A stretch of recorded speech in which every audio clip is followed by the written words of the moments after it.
হারামজাদি কোথায় গিয়েছে আজকে? কোথাও দেখা যাচ্ছে না তাকে। মুহূর্তেই এই অফিসকে রাজ্যের কাছে ভুতুড়ে ঠেকছে। ঘটনা কি ঘটেছে তা জানার জন্য কৌতূহলে দম আটকে আসছে তার। হঠাৎই পিয়ন ছেলেটা সকলের জন্য কফি নিয়ে এসে হাঁক ছেড়ে উঠল। এবারও বেনজির আশফিকে না দেখে রাজ্য অবাকের চূড়ান্ত পর্যায়ে পৌঁছে গেল। কাজ ফেলে পিয়ন ছেলেটাকে হাতের ইশারায় ডেকে উঠল রাজ্য। ছেলেটি আশেপাশে তাকিয়ে রাজ্যের কাছে যেতে এসে ফিসফিস করে বলে উঠল, কি ব্যাপার সাদিক, তোমার চিপকে কোথাও দেখা যাচ্ছে না? উনি কি অসুস্থ? পিয়ন সাদিক আশেপাশে তাকিয়ে ফাঁকা ঢোক গেলে ভয়ার্ত চোখে বলে উঠল, ম্যাডাম, চিফ কমান্ডারকে নাকি ঘুমের ভেতর ভূত এসে হাত ভেঙে দিয়েছে। সাদিকের কথা শুনে রাজ্য কপাল কুঁচকে মুখে বিরক্তি ভাব নিয়ে বলে উঠল, দেখো সাদিক, এই মুহূর্তে তোমার সাথে ইয়ার্কি করার মতো কোনো ইচ্ছে নেই আমার। এই হেয়ালিপনা না করে সাফ সাফ উত্তর দাও। সাদিক অসহায় বদনে আবার ঢোক চেপে মৃদু ভয়ার্ত কণ্ঠে বলে উঠল, আমি মোটেও আর কি করছি না ম্যাম, ঘটনা সত্যি।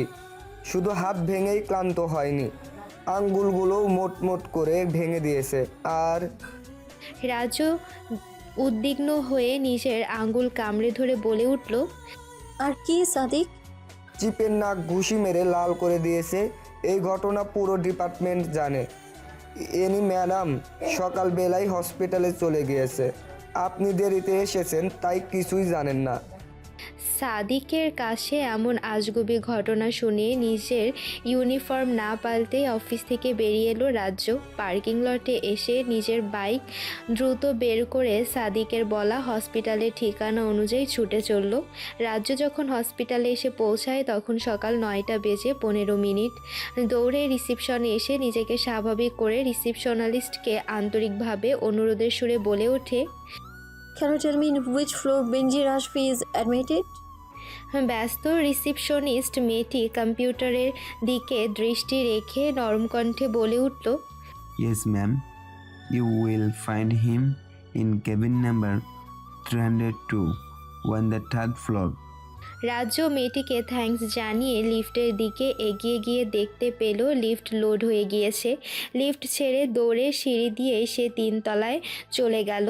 সিঁড়ির পাশেই 302 নম্বর কেবিন। অতিরিক্ত উদ্বিগ্নতা আর দৌড়ের কারণে অনেকটাই হাঁপিয়ে গিয়েছে সে। দরজার সামনে দাঁড়িয়ে কিছুক্ষণ দম নিয়ে দরজায় হালকা নক করে ভেতরে ঢুকে গেল। ভেতরে অ্যানি এবং বেনজির আশফির স্ত্রী রুমানা আশফিকে দেখা গেল। অ্যানি নার্সের সাথে কি নিয়ে যেন কথা বলছে। এদিকে বেনজির আশফি হাতে স্লিং সমেত বিছানায় পা ঝুলিয়ে বসে আছেন। তার চোখ দুটো লাল টকটকে গোল গোল হয়ে আছে, তাতে প্রত্যক্ষ ভয়ের ছাপ স্পষ্ট। নাকটা নীলচে জখমে বিভৎস রূপ ধারণ করেছে।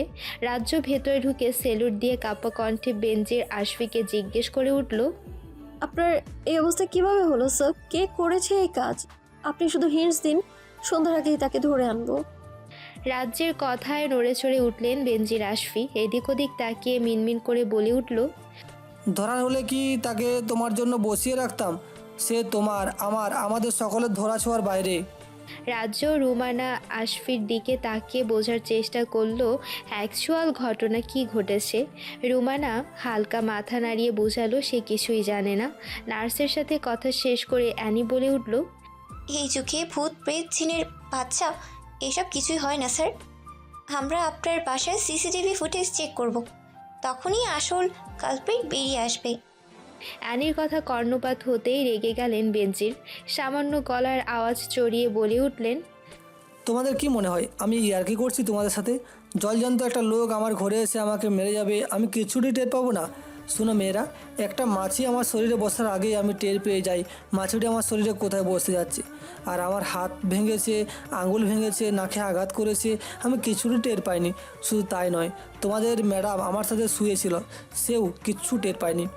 রাজ্য ভ্রু কুঁচকে অবাকের স্বরে বলে উঠল, আপনি কি তার চেহারা দেখেছেন স্যার? রাজ্যের উপর মেজাজের তিরিক্ষি পারদ চটিয়ে বেনজির বলে উঠলেন, তোমাকে আমি কেন দেখতে পারিনি জানো? তুমি বেশি প্রশ্ন করো এই জন্য। তবুও যেহেতু প্রশ্ন করছো, উত্তর দিচ্ছি। বলেই বেনজির তার স্ত্রীকে হাতের ইশারায় দিলেন তাকে আধশোয়া করতে। রুমানা বেডের হুইল ঘুরিয়ে মাথার দিকটা সামান্য উঁচু করতেই ধীরে হেলান দিলেন বেনজির। এরপর লম্বা শ্বাস নিয়ে বলে উঠলেন, আমি তাকে দেখেছি, সে আমাদের সকলের চাইতে অনেক লম্বা, পুরো সিলিং শুয়েছিল, সাদা পাঞ্জাবিটা পরেছিল, ইয়া লম্বা দাড়ি, আর কি ভয়ানক কণ্ঠ। বলেই ভয়ে শিউরে উঠলেন বেনজির। রুমানা তার গায়ে হাত বুলিয়ে স্বাভাবিক করার চেষ্টা করলেন। অ্যানি গ্লাসে সামান্য পানি এগিয়ে দিল। একটু পানি খেয়ে নিন স্যার, ভালো লাগবে। বেনজির আশফি ঢকঢক করে পানি খেয়ে আবার বলে উঠল, সে আমার দিকে একটা সুগন্ধিযুক্ত রুমাল এগিয়ে দিতেই আমি তার রাজ্যে চলে গেলাম। সে আমাকে অনেক হুঙ্কার দিয়ে ধমকি দিয়েছে, সেগুলো আবার কাউকে বলতেও নিষেধ করেছি। তবুও তোমাদের প্রশ্নের কারণে আমাকে মুখ খুলতে হলো। আর একটাও প্রশ্ন করলে আমি তোমাদের দুজনকে ক্রস ফায়ার করে ফেলবো। তোমাদের কাউকে এখন আর আমার দেখতে ইচ্ছে করছে না। এখন তোমরা ডিউটিতে যাও, আমি ঘুমাবো, আমার কিচ্ছু ভালো লাগছে না। এনি আর রাজ্য রুমানার দিকে অসহায় নজরে তাকাতেই রুমানা নিরুপায় হয়ে বসে রইল। আর কোনো বাক্য বিনিময় না করে কেবিন থেকে বেরিয়ে এলো রাজ্য আর অ্যানি। বাইরে বের হতেই হু হু করে হেসে উঠল অ্যানি। আর যাই বলিস, যেই করেছে এই কাজ বেশ করেছে, খুব বেড়েছিল, একদম উচিত শিক্ষা হয়েছে। অ্যানির হাসি দেখে অবাক হয়ে অ্যানির পাড়ে তাকিয়ে রইল রাজ্য। অ্যানিকে কোনো মতে থামিয়ে ধীর কণ্ঠে বলে উঠল, আস্তে হাস, চারপাশে অনেক রোগী আছে, আর কারো বিপদে কেউ এভাবে হাসে? চেহারা দেখেছিস ওনার ভয় কেমন ছিটিয়ে আছে? রাজ্যের কথাকে পাত্তা না দিয়ে অ্যানি বলে উঠল, আরে বাদ দে তো, চল আজ তাড়াতাড়ি বাসায় ফিরবো। লাস্ট কবে দিনের বেলায় ঘুমিয়েছি সেটাই মনে নেই। আজ বাসায় গিয়ে লম্বা একটা ঘুম দেবো। আহা, কতদিন পর আরাম পেতে যাচ্ছি। আমার মনে হচ্ছে তুই নিজের বিপদ নিজেই ডেকে আনছিস যুবরাজ। যত যাই হোক, একজন সোয়াইট কমান্ডারকে তোর এভাবে মারা ঠিক হয়নি। কথাগুলো বলে রায়াফ ল্যাপটপে নিজের কাজে ডুব দিল। সিগারেট শুকটান দিয়ে যুবরাজ শূন্যে ধোঁয়া উড়িয়ে স্মিত হাসল। মেয়েটির জন্য আমি 1000বার বিপদে পড়তে রাজি আছি, তবুও সে খুশি থাকুক, এটি আমার চাওয়া থাকবে সবসময়। একবার তোর পরিচয় যদি ওই কমান্ডার জানতে পারে তোকে কোথায় লটকিয়ে পেটাবে সেটা জানিস? রায়াফের এমন বলদের মতো কথায় হাহা করে হেসে উঠল যুবরাজ। দ্রুত সিগারেট শেষ করে অ্যাস্ট্রেতে জ্বলন্ত ফিল্টার ফেলে ফুস করে দম সারল। এই যুবরাজ কোনোদিনও কাছে কাজ করেনি প্রো।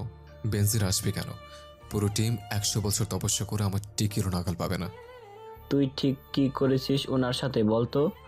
কনুই দিয়ে হাঁটুতে ভর রেখে দুই হাতের আজলায় নিজের মুখ ভরে জিজ্ঞাসু দৃষ্টিতে যুবরাজের দিকে তাকিয়ে রইল রায়াফ। যে কাজটা আমি খুব ভালো জানি সেটা।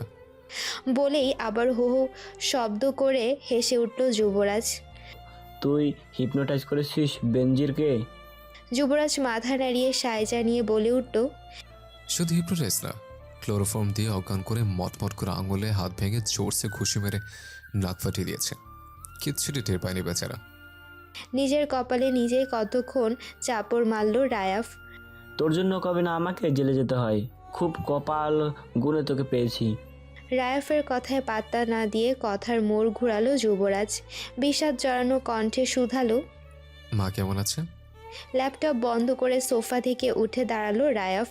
প্যান্টের পকেটে এক হাত গুজে অন্য হাত দিয়ে থুতনি চুলকাতে চুলকাতে বলে উঠল, এখন আপাতত ভালো আছে, বেশি স্ট্রেস নিয়ে ফেলেছিল বেচারি, এজন্য প্যানিক অ্যাটাক এসেছিল। কিছুদিন বেড রেস্টে থাকলেই ঠিক হয়ে যাবে। অন্তত একবার হলেও তোরও বাড়ি যাওয়া উচিত। সাদাব সাহেরের বাড়িতে আমি আর কখনো যাব না। যখন তখন পুলিশ এনে আমাকে ধরিয়ে দিতে 1 মিনিটও ভাববে না উনি। কাল মাকে আমার অ্যাপার্টমেন্টে আনার ব্যবস্থা কর। গম্ভীর কণ্ঠে কথাগুলো বলেই হনহন করে নিজের বেডরুমে গিয়ে দরজা আটকে দিল যুবরাজ। ড্রয়িং রুমে দাঁড়িয়ে থেকে রায়াফ ফুস করে শ্বাস ছেড়ে আবার নিজের কাজে মন দিল। এখন তার একটাই কাজ, বেনজির আশফির বাড়ির সিসিটিভি হ্যাক করে রাতের ফুটেজগুলো ডিলিট করা।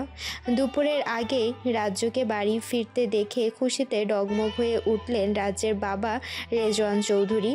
কেবলই তিনি ড্রয়িং রুমে বসে বসে পত্রিকায় দেশের খবর পড়ছিলেন। মেয়েকে দেখে পত্রিকা ফেলে হাত বাড়িয়ে ডেকে উঠলেন, আয় মা, আমার পাশে এসে বস। অনেকদিন পর আজ এই সময় বাড়ি এলি। রাজ্য রেজওয়ান চৌধুরীর পাশে বসে নিজের পায়ের মোজা খুলতে খুলতে ক্লান্ত কণ্ঠে বলে উঠল, আর বলো না বাবা, কী সব ঘটনা ঘটছে দেশে। আমাদের চিফ কমান্ডারকে কে যেন মেরে হাত পা ভেঙে দিয়েছে। আর রাজ্যকের কথা শেষ করতে না দিতেই থামিয়ে দিলেন রেজওয়ান চৌধুরী। এসব মারামারি খুনাখুনির গল্প আর শুনতে ইচ্ছা করে না রে মা। মিসেস তনুজা ট্রেতে করে চা নিয়ে এসে পাশে বসতে বসতে ফোড়ন কেটে বলে উঠলেন, তা তোমার কিসের গল্প শুনতে ইচ্ছে করে বলো তো? এবার যেন ভদ্রলোক একটু সুযোগ পেলেন। ট্রে থেকে চায়ের কাপ হাতে তুলে অল্প চুমুক দিয়ে বলে উঠলেন, রাজ্য যা বলবো মন দিয়ে শুনবে। বয়স তোমার 25 পেরিয়ে 24-এ গিয়ে ঠেকতে চাচ্ছে। তোমার বান্ধবীরা অলরেডি বাচ্চার মা হয়ে সংসার সামলাচ্ছে, অথচ আমি এক ব্যর্থ বাবা, এখনও তোমার বিয়ে দিতে পারলাম না। বিয়ের কথা শুনেই নিজের জিনিসপত্র নিয়ে উঠে চলে যেতে চাইল রাজ্য। ভদ্রলোক গম্ভীর কণ্ঠে খানিক তেজ ঢেলে বলে উঠলেন, তোমার এসব লুকোচুরি নাটক বহু দেখেছি রাজ্য। যদি আমার সাথে ঝামেলা বাঁধাতে না চাও তাহলে ভালো ভালো আজকে পাত্রের সাথে দেখা করতে যাবে, না হলে আমার থেকে খারাপ কেউ হবে না। কাঁদো কাঁদো মুখে খানিক উত্তেজিত রাগী কণ্ঠে রাজ্য বলে উঠল, চিনি না, জানি না এমন একটা ছেলেকে কিভাবে জীবনসঙ্গী করব বাবা। তোমার মাকেও আমি জীবনে দেখিনি, একদম বাসর ঘরে দেখেছি। সংসার হচ্ছে না, অসুখী হয়েছি আমরা। এসব ভেলকিবাজি বাদ দিয়ে বিকেলে কফি শপে দেখা করতে যাবে ব্যাস, আর কোনো ফালতু কথা শুনতে চাই না। আচ্ছা বাবা, তার আগে বলো, পাত্র দেখতে কি খুব সুন্দর? কথাটি বলে অধীর আগ্রহে রেজওয়ান চৌধুরীর দিকে তাকিয়ে রইল রাজ্য। চায়ের কাপে শেষ চুমুক দিয়ে শব্দ করে কাপ পিরিচ রেখে রেজওয়ান চৌধুরী সোজা হয়ে আয়েশ করে বসলেন। এরপর একটা বিস্কুটে কামড় বসিয়ে চিবুতে চিবুতে বললেন, পাত্র আমি নিজেও দেখিনি, ছেলে আমার বন্ধুর ছেলে, লন্ডনে সিটিজেনশিপ পাওয়া ছেলে। আমার বন্ধু সুবহান শেখ বলেছে ছেলে নাকি তার মতোই হয়েছে। তুমি চিন্তা করো না বন্ধু, আমার ইয়াং বয়সে নায়কের মতো সুন্দর ছিল, তাহলে ছেলে কত হ্যান্ডসাম হবে একবার ভেবে দেখো। এতক্ষণ তনুজা চুপ থাকলো, এবার আর চুপ থাকতে পারলেন না। নিজের স্বামীর মুখে এসব আনাড়ি কথাবার্তা শুনে রাজ্যকে উদ্দেশ্য করে তিনি বলে উঠলেন, ছেলে সুন্দর অসুন্দর বুঝি না, দেখা হলেই তো আর বিয়ে হয়ে গেল না, তাই না? তোর পছন্দ না হলে আমরা জোর করে কখনোই তোর বিয়ে দিব না মা। স্ত্রীর কথায় নিজের ইগোতে হোঁচট খেলেন রাশভারী রেজওয়ান চৌধুরী। গলা খাকারি দিয়ে তনুজার দিকে তাকিয়ে ধমক দিয়ে বলে উঠলেন, তুমি আবার বাড়তি কথা বলে কেন? ছেলে আলবাত সুন্দর হবে, না হলে আমার কান কেটে চিলকে দিয়ে দেব। রাজ্য বুঝতে পারলো তার বাবা মায়ের এক্ষুনি ঝগড়া লেগে যাবে, তাই সিচুয়েশন হ্যান্ডেল করতে বলে উঠল, ঠিক আছে, আমি বিকেলে যাব, প্লিজ তোমরা ঝগড়া করো না। অন্যান্য দিনের তুলনায় আজকের বিকেলটা অদ্ভুত। এই ঝিরিঝিরি বৃষ্টি পড়ছে, তো এই বৃষ্টি থেমে বাতাসের দমক বয়ে চলেছে। এমন অলস বিকেলে রাজ্যের দুই চোখের পাতা ভরে ঘুমে সে হানা দিচ্ছে, কিন্তু সে ঘুমোতে পারছে না। এদিকে দুপুরের পর থেকে অ্যানিকেও ফোন করে পাওয়া যাচ্ছে না। একা একা কিভাবে একটা কফি শপে অপরিচিত ছেলের সাথে দেখা করবে সেটা ভেবেই সে কুলকিনারা খুঁজে পাচ্ছে না। সব মিলিয়ে রাজ্য আরামের বদলে অশান্তিজনক এক বিকেল পার করছে। হঠাৎ খট করে দরজা খুলে ভেতরে প্রবেশ করলেন তনুজা চৌধুরী। রুমে এসে দেখতে পেলেন বিছানায় মাথা রেখে দালানে পা ঠেকিয়ে ইয়োগা স্টাইলে শুয়ে আছে রাজ্য। আলমারির দরজা খোলা, এলোমেলো করে কিছু ড্রেস বের করে রিডিং টেবিলের উপর ছড়িয়ে রাখা হয়েছে। মেয়ের এহেন অগোছালো অবস্থা দেখে কিছুটা বিরক্তি প্রকাশ করলেন মিসেস তনুজা। কি ব্যাপার, তুই এখনো এভাবে শুয়ে আছিস? ওদিকে তোর বাবা সমানে বক বক করে যাচ্ছে। 6টার মধ্যে তোর ওখানে থাকার কথা, এখন বিকাল 5টা বাজতে চললো। রেডি কখন হবি আর যাবিই বা কখন? একদমে কথাগুলো বলে মেয়ের মনোভাব বোঝার চেষ্টা করলেন তনুজা। রাজ্য নিজের পোজে বহাল থেকে অসহায়ের মতো করে বলে উঠল, একটা ড্রেসও পরতে ইচ্ছে করছে না মা, এদিকে অ্যানিটাও ফোন তুলছে না, একা একা যেতে মন সায় দিচ্ছে না, তুমিও চলো না মা আমার সাথে। তনুজা ছড়িয়ে রাখা জামা কাপড় জহুরি নজর বুলাতে বুলাতে বলে উঠলেন, জীবনে কখনো দেখেছিস মেয়ের বাইন ডেটে মা গিয়েছে। তনুজার কথায় আশাহত হয়ে ধীরে ধীরে বিছানায় বাবু হয়ে আসন করে বসলো রাজ্য। এরপর মিনমিন করে বলে উঠল, পাত্র পছন্দ না হলে আমাকে কিন্তু কেউ বিয়ে দিতে পারবে না মা, আগেই বলে দিলাম। তুমি এখনো বসে বসে নিজের ক্যাকটাস বাজিয়ে যাচ্ছ, এদিকে ছেলেটা কফি শপে বসে আছে। তোমার আর রেডি হতে হবে না, এভাবেই চলে যাও। বাজখাই গলায় কথাগুলো বলে চশমার উপর দিয়ে চোখ পাকিয়ে রাজ্যের দিকে তাকিয়ে রইলেন রেজওয়ান চৌধুরী। বাবার এমন অদ্ভুত রূপ দেখে বিড়ালের মতো বিছানা থেকে নেমে একটা ক্রপ টপ, লং স্কার্ট আর স্ট্রাগ নিয়ে ওয়াশরুমে ঢুকে পড়ল রাজ্য। ফ্রেশ হয়ে ড্রেস পাল্টে মুখে হালকা প্রসাধনী লাগিয়ে নিল রাজ্য। মেরুন রঙের ড্রেসের সাথে মিলিয়ে ছোট ইয়াররিং আর পেন্ডেন্ট পরে নিল। হাতে সিম্পল ব্রেসলেট পরে বড় বড় চোখের কিনারা ঘেঁষে মোটা করে কাজল লেপে দিল। সামান্য ব্লাশ অন টাচ করে ঠোঁটে ম্যাট লিপস্টিক লাগিয়ে কাঁধ পর্যন্ত চুলগুলো এক সাইডে সিথি করে ঘাড়ের দুপাশে ছেড়ে দিল। নিজেকে ভালো করে খুঁটিয়ে আয়নায় দেখে ফুস করে লম্বা শ্বাস ছেড়ে ছোট হ্যান্ডব্যাগ নিয়ে রুমের বাইরে বেরিয়ে এলো। ড্রয়িং রুমে মিসেস তনুজা এবং রেজওয়ান চৌধুরী বসে বসে অপেক্ষা করছিলেন। রাজ্যকে দেখতে পেয়ে রেজওয়ান চৌধুরী উঠে দাঁড়ালেন। কণ্ঠে খানিক নম্রতা ঢেলে রাজ্যকে উদ্দেশ্য করে বলে উঠলেন, আমি কখনোই তোমার ওপর আমার চাওয়া পাওয়া চাপিয়ে দেইনি। এই ছেলেকে বিয়ে করতে হবে বিষয়টি এমন নয়। পাত্র পছন্দ না হলে তার সাথে হাসি মুখে কথা শেষ করে বাড়িতে এসে আমাকে জানাবে। এমন কিছু করো না যাতে আমার বন্ধুর সামনে আমাকে ছোট হতে হয়। রাজ্য জানে তার বাবা কতটা নরম মনের মানুষ। তিনি উপরে যতটা শক্ত, ভেতরে ঠিক ততটাই নরম, একদম নারিকেলের মতো। উপরে যতই ধমকাধমকি করুক, হৃদয়ের সবটা ঢেলেই তিনি রাজ্যকে ভালোবাসেন। রাজ্য আর কথা না বাড়িয়ে ঘাড় কাত করে তার বাবার কথায় সায় জানিয়ে ঘড়িতে সময় দেখে ধূপধাপ পা ফেলে বেরিয়ে গেল। শহরের নামকরা coffee shop the blue moon 3 তলা বিশিষ্ট এই রেস্টুরেন্টটির দোতলার পুরোটা জুড়ে বিভিন্ন ড্রিঙ্কস আর অ্যাপিটাইজার আইটেম দিয়ে ঠাসানো। এখানকার খাবারগুলো অত্যন্ত সুস্বাদু আর ফ্রেশ। টাকাওয়ালা বা পশ শ্রেণীর লোকেদের জন্য এটা হচ্ছে সময় কাটানোর অন্যতম স্থান। বিভিন্ন কাজের তাগিদে এখানে বহুবার রাজ্যের আসা হয়েছে, কিন্তু আজকের আগমনটা ভিন্ন। রেস্টুরেন্টে ঢুকে সিঁড়ি ধরে দোতলায় ওঠার পথে সিঁড়ির সাথে লাগোয়া সাইড মিররে নিজেকে আরেকবার ভালোভাবে পর্যবেক্ষণ করে নিল রাজ্য। আর যাই হোক, কারোর সামনে নিজেকে জোকার হিসেবে উপস্থাপন করার কোনো ইচ্ছে নেই তার। ছেলে যেহেতু বিদেশি, তার সামনে স্ট্রাবল থাকাই উত্তম। মনে মনে নিজেকে সাহস জুগিয়ে কাচের পুশ করা দরজা ঠেলে ভেতরে প্রবেশ করলো রাজ্য। নিজেদের জন্য রিজার্ভকৃত টেবিলের দিকে নজর দিতেই চোখ কোটর ছেড়ে বেরিয়ে আসার উপক্রম। মুহূর্তেই ফিনফিনে পাতলা ঠোঁট দুটো কিঞ্চিত ফাঁক হয়ে বুকের জমানো কথা গলার কাছে এসে আটকে রইল। নিজের চোখকে অবিশ্বাস করে নিজের হাতে নিজে চিমটি কেটে ব্যথায় উদ্ভট শব্দ করে উঠল। ওরে মা রে! চোখ দুটো কচলে পিটপিট করে দৃষ্টি সাফ করে আবার সেই টেবিলের দিকে নজর দিল। কালো কুচকুচে এক নাইজেরিয়ান বসে বসে ফোন ঘাঁটছে সেই টেবিলে। কালোর চোটে তার গাল দুটো চকচক করছে, সাথে টাক মাথাখানাও। সারা শরীর হাতড়ে 20 কেজি মাংস পাওয়া যাবে না। তার মধ্যে বড় বড় বাঁকানো গোফ। ছেলেটির এমন রূপে নিজের সেন্স হারালো রাজ্য। আশেপাশে তাকিয়ে খালি একটি টেবিল দেখতে পেয়ে কোনো মতে সেখানে গিয়ে বসে পড়ল। টেবিলের উপর রাখা ফুলদানির ফুল দিয়ে মুখ ঢেকে ছেলেটির দিকে নজর দিতেই দেখতে পেল ছেলেটি ইতিউতি তাকিমাকি করছে। ছেলেটির হলদেটে চোখ দেখে রাজ্য ভয় টেবিলের নিচে মাথা ঢুকিয়ে দিল। হঠাৎই একটা আননোন নাম্বার থেকে কল এসে রাজ্যের ফোনটি ভোবো শব্দে কেঁপে উঠল। ফোনের সাথে সাথে ভয়ে রাজ্য কেঁপে উঠল।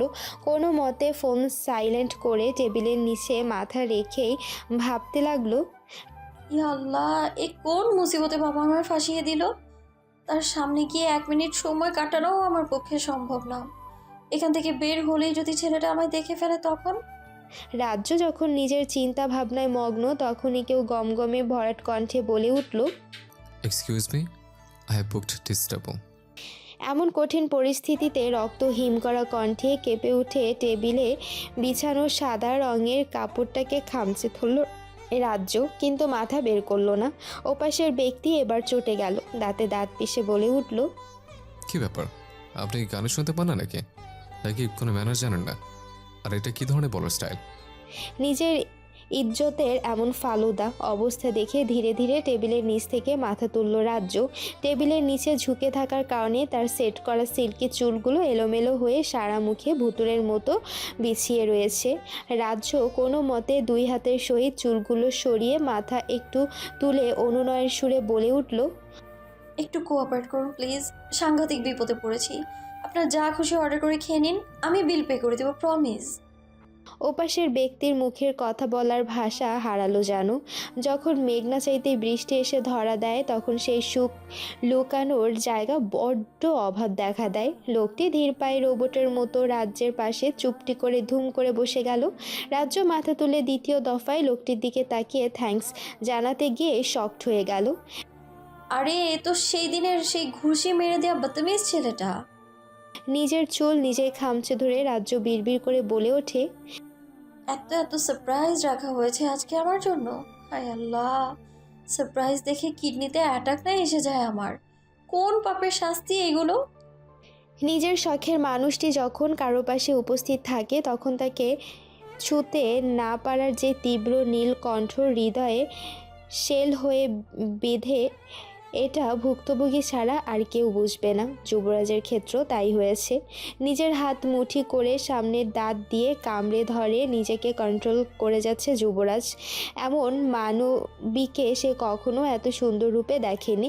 সাজসজ্জাবিহীন সে স্বর্গের পরী, কিন্তু এখন থেকে পরীর রানী মনে হচ্ছে। যুবরাজের ইচ্ছে হচ্ছে এখন এই মেয়েকে শক্ত করে জড়িয়ে হাজারখানিক চুমু দিতে, কিন্তু সেই অধিকার তার নেই। নিজেকে নিজেই হতভাগা ট্যাগ দিয়ে চুপচাপ বসে রইল। ফুলদানি সমেত নিজের মুখ ঢেকে উঠে দাঁড়ালো রাজ্য।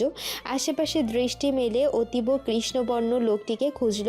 কোথাও তাকে না দেখতে পেয়ে যখন স্বস্তির নিঃশ্বাস নিতে যাবে অমনি দেখতে পেল লোকটি তাদের দিকে এগিয়ে আসছে। এই দৃশ্য দেখে হিতাহিত জ্ঞান হারিয়ে যুবরাজের কোলে মুখ লুকালো রাজ্য। বেচারা যুবরাজ থরথর করে কেঁপে উঠল। নিজেকে তার পাগল লাগছে, বেসামাল লাগছে। এমন কঠিন পরিস্থিতি তার জীবনে কোনো দিন আসবে সে তা স্বপ্নেও ভাবেনি। নিজেকে বহুত শাসিয়ে ব্যর্থ হয়ে নিজের হাত পরম মমতায় রাজ্যের মাথায় রেখে চুলে বিলি কেটে উঠল যুবরাজ। কিছু সময় পার হতেই রাজ্যের ফোনটি দ্বিতীয় দফায় ভো ভো করে কেঁপে উঠল। দ্রুত স্ক্রিনে চোখ বুলিয়ে নিজের বাবার নাম্বার দেখে কাঁপা কাঁপা হাতে ফোন রিসিভ করে হ্যালো বলতেই ওপাশ থেকে রাগে গর্জন ভেসে এলো। কি ব্যাপার রাজ্য? ছেলেটি সামনে তোমাকে ফোন দিয়ে যাচ্ছে, ফোনও তুলছো না, দেখাও করছো না, এ কি ফাজলামো? নিজের মুখের এলোমেলো হয়ে যাওয়া কথাগুলোকে কোনো রকম গুছিয়ে রাজ্য মৃদু কণ্ঠে বলে উঠল, বাবা, ছেলে কি উগান্ডা প্রবাসী? এক চর মেরে সব দাঁত ফেলে দেবো ফাজিল মেয়ে। ছেলেটি 32 নম্বর টেবিলে বসে বসে অপেক্ষা করছে। 5 মিনিটের মধ্যে তুমি ওর কাছে না পৌঁছলে আমি ওখানে গিয়ে তোমার গালা লাল করে ফেলবো। কথাগুলো বলে গজগজ করতে করতে খট করে ফোনের লাইন কেটে দিলেন রেজওয়ান চৌধুরী। ফোনে বলা কথাগুলো মনে মনে স্মরণ করে ভ্রু কুঁচকে পেছনের দিকে উকি দিল রাজ্য। এরপর জিভ কেটে নিজের মাথায় নিজেই গাঁটটা মেরে বলে উঠল, ধুর গাধি, এটা 34 নম্বর টেবিল। আশেপাশে তাকিয়ে 32 নম্বর টেবিলের দিকে নজর দিতেই মুখের ভাষা হারালো রাজ্য। এ কোনো সাধারণ ছেলে নয়, সে নিশ্চিত অন্য কোনো গ্রহের মানুষ। পৃথিবীর মানুষ এত সুন্দর হয় না, হতে পারেই না। কি ধবধবে ফর্সা, ফ্রেঞ্চ কাট, খোঁচা খোঁচা দাড়ি, জেল দিয়ে অভিনব কায়দায় সেট করা তার ঘন বাদামি চুল, গোলাপি ঠোঁট, জিম করা আকর্ষণীয় ফিগার, কি ড্যাশিং! উফ, চোখ জ্বলে গেল। রাজ্যের এমন উদ্ভট ভাবভঙ্গি মোটেও সুবিধার মনে হলো না যুবরাজের। সে মুখ ফুটে কিছু বলতেও পারছে না। হঠাৎই সেখানে রায়াফের উপস্থিতি ঘটে। সরি ডুড, একটু দেরি হয়ে গেল। এখনও খাবার অর্ডার করিসনি? কথাগুলো বলতে বলতেই যুবরাজের পাশের মানবীর দিকে নজর যেতেই মুখের ভাষা হারালো রায়াফ। কিছুক্ষণ চুপ থেকে রাজ্যের দিকে আঙ্গুল উঁচিয়ে অবাক চোখে জিজ্ঞেস করে, এই ভূতনিকে? রায়াফের আঙ্গুলের নির্দেশ অনুযায়ী রাজ্যের পানে তাকাতেই ফিক করে হেসে দেয় যুবরাজ। তার দুই চোখের মোটা ল্যাপটানো কাজল ছড়িয়ে ছিটিয়ে ঘাল পর্যন্ত এসে ঠেকেছে। যুবরাজের হাসি দেখে রায়াফ হো হো করে হেসে উঠল। দুটো ছেলের হঠাৎ এমন উদ্ভট হাসিতে ব্যাকুল বনে গেল রাজ্য। যুবরাজ নিজের ফোনের ক্যামেরা বের করে ছবি তুলে রাজ্যের সামনে মেলে ধরে বলে উঠল, লুকিং লাইক কিউট ভূতনি। বলেই ঠোঁট চেপে হেসে উঠল।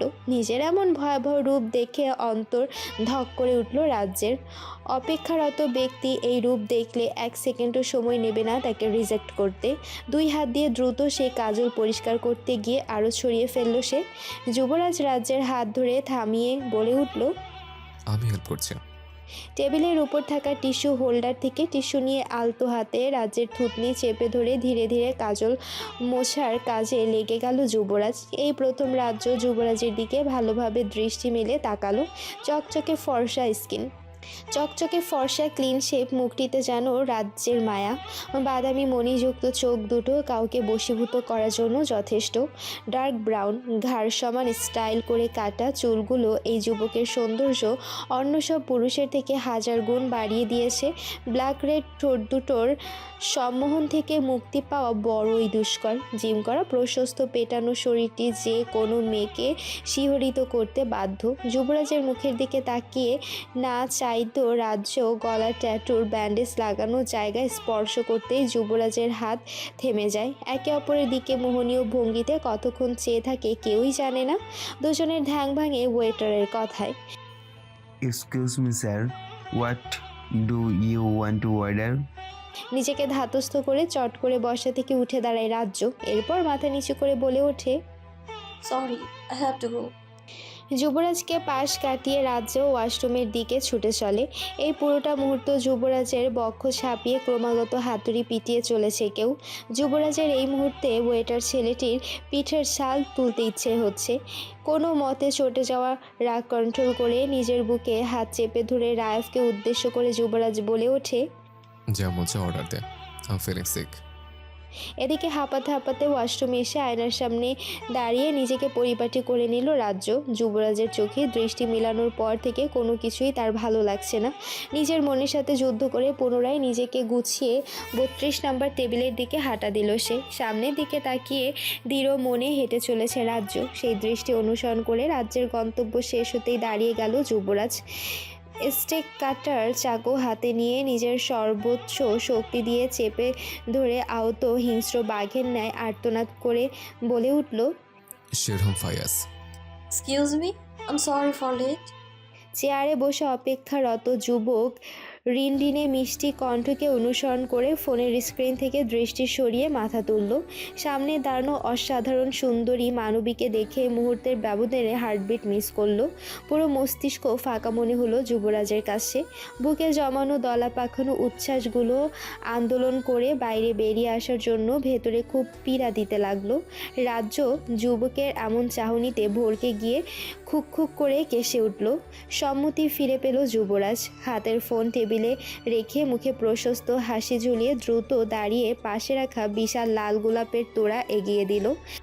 Thanks for coming here, I am very happy to see you. Rajya সংকোচের সহিত ফুলের তোড়া হাতে নিয়ে মাথা ঝুঁকিয়ে থ্যাঙ্কস জানালো। আপনি মনে হয় অনেকক্ষণ ধরে অপেক্ষা করছিলেন আমার জন্য। আমি আসলে রাজ্যকে কথা শেষ করতে না দিয়ে নিজের চেয়ার ছেড়ে বাইরে বেরিয়ে এলো যুবকটি। রাজ্যের পেছনে দাঁড়িয়ে রাজ্যের জন্য বরাদ্দকৃত চেয়ার টেনে হাতের নির্দেশে অমায়িক হেসে বলল, আপনি রিল্যাক্স হয়ে বসুন, আমি বেশি সময় ধরে অপেক্ষা করছিলাম না। আর সুন্দরীদের জন্য একটু আধটু অপেক্ষা করলে সেরকম কোনো কষ্ট হয় না। রাজ্য বুঝতে পারল বিদেশি ঝানুমাল, খুবই দক্ষ সকল বিষয়, ফ্ল্যাটিং লেভেলও প্রশংসার দাবিদার। ছেলেটি মুখে মিষ্টি হাসি ঝুলিয়ে রাজ্যের দিকে নিজের পেশিবহুল হাতটি বাড়ালো। Anyway, I am Sherham Fayaz, you can call me only Sherham. Rajya দ্বিধান্বিত হয়ে নিজের হাত মেলে হালকা শেরহামের হাত ছুঁয়েই সাথে সাথে সরিয়ে নিল। আমার নাম রাজ্য। শেরহাম রাজ্যের পরিচয় পর্বে নাম শুনে আরেকটু বিগলিত হাসলো। এরপর টেবিলে রাখা মেনু কার্ডের দিকে নজর বুলাতে বুলাতে হুট করে রাজ্যের দিকে দৃষ্টি মেলে কণ্ঠ খানিকটা খাদে ফেলে বলল, শেরহাম মানে জানেন? রাজ্য বোকার মতো মাথা ডানে বামে নাড়িয়ে নাবোধক ইঙ্গিত দিল। শেরহাম মেনু কার্ড রাজ্যের দিকে ঘুরিয়ে একটু মশকরার স্বরে বলে উঠল, আর রাজার কাজ নিশ্চয়ই জানেন মিস রেহনুমা রাবাব রাজ্য। শেরহামের মুখে নিজের পুরো নাম শুনে কিছুটা অবাক হয়ে রাজ্য শেরহামের চোখে চোখ রাখলো। মিনিটখানেক অপচয় করার পরও সেরকম কিছুই উদ্ঘাটন করা গেল না তার চোখের মনি থেকে। রাজ্যের কাছে মনে হলো লোকটির চোখ দুটো গোলকধাঁধা বই কি আর কিছুই নয়।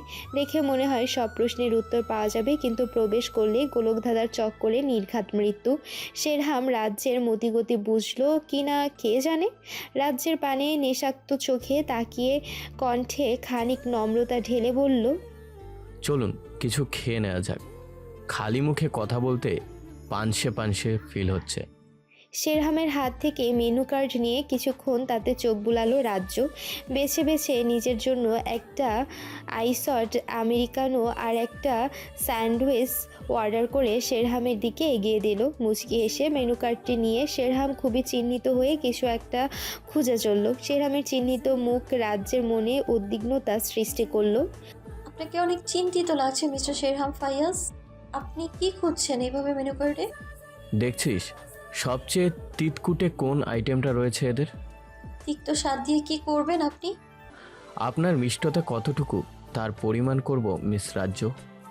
ওয়েটার রাজ্যের অর্ডারকৃত খাবার সামনে সার্ভ করতেই এক সিপ কফি মুখে তুলে মাথা উঁচু করে আনমনে কিছু ভেবে চলল সে। ওই ঠোঁট, ওই চোখ তার অনেক পরিচিত। কোথাও কোনোভাবে শিহরণ জাগানো ঠোঁটগুলো তাকে ছুঁয়েছে, কিন্তু কোথায় এত আন্তরিকভাবে দেখা হয়েছিল তাদের? রাজ্যের ভাবনার ছেদ হলো শেহরামের আঙ্গুলের তুড়িতে। কি ব্যাপার, সামনে রাজা সাহেবকে পাত্তা না দিয়ে কার ভাবনায় মশগুল হয়েছেন? শেরহামকে যত দেখছে তত অবাক হচ্ছে রাজ্য। যে কোনো মেয়েকে এসে এই মিষ্টি কথা বলে নিমিষেই পটিয়ে নিতে পারবে, কিন্তু তার এই রং ঢং যুক্ত কথা রাজ্যের মোটেও ভালো লাগছে না। তার মন মস্তিষ্ক জুড়ে শুধু ঘুরে বেড়াচ্ছে যুবরাজের মায়াবী মুখখানা। কফি জার হাতে নিয়ে মুখে স্ট্র কিঞ্চিত ঢুকিয়ে শেরহামের দিকে তাকিয়ে অস্ফুট স্বরে বলে উঠল, চোখের সামনে অদ্ভুত ট্যাটুওয়ালা ছেলেটা কেন বারবার ভেসে ওঠে, মনে উচ্চাটনের সৃষ্টি করছে সে। ধারালো চাকুর ধারে যুবরাজের হাত কেটে টুপটুপ করে রক্ত ঝরে যাচ্ছে। রেস্টুরেন্টের সাইরাঙা চকচকে টাইলসে সাথে চোখ থেকে গড়িয়ে পড়ল উষ্ণ জলের ধারা। সেদিকে যুবরাজের কোনো খেয়াল নেই। চোখের সামনে যে যাকে হাসতে হাসতে কথা বলতে দেখছে তার চোখ দুটো উপড়ে ফেলে জিভ টেনে ছিঁড়ে জবাই করতে ইচ্ছে করছে এই মুহূর্তে। রায়ফ যুবরাজের দিকে তাকে যুবরাজের দৃষ্টি অনুসরণ করে যা বোঝার তা বুঝে গেল। কাউকে কিচ্ছুটি টের পেতে না দিয়ে দ্রুত বিল মিটিয়ে টেনে হিস্ট্রে যুবরাজকে রেস্টুরেন্টের বাইরে নিয়ে যেতেই নিজের সর্বোচ্চ দিয়ে রায়ফের মুখ বরাবর এক ঘুষি বসিয়ে দিল যুবরাজ। মুহূর্তেই রায়ফের ঠোঁট কেটে রঞ্জন উষ্ণ তরল পদার্থ বেরিয়ে এলো। রায়ফ নিজের ব্যথাকে গায়ে না মেখে যুবরাজকে জাপটে ধরে গাড়িতে তুলে দ্রুত গাড়ি স্টার্ট দিয়ে স্থান ত্যাগ করলো। যুবরাজ গাড়িতে বসে উন্মাদের মতো আচরণ করছে। রায়ফ কিভাবে সিচুয়েশন হ্যান্ডেল করবে সেটা ভেবেই বারবার নিজের চুল খামচে উদ্ভ্রান্তের মতো গাড়ি ড্রাইভ করে যাচ্ছে।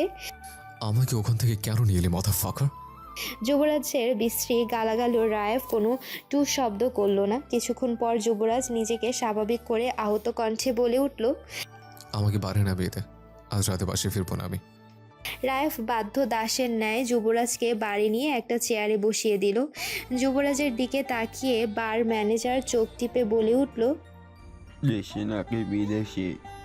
নিজের পকেট হাতড়ে কার্ড বের করে ম্যানেজারের দিকে ছুঁড়ে মারল যুবরাজ।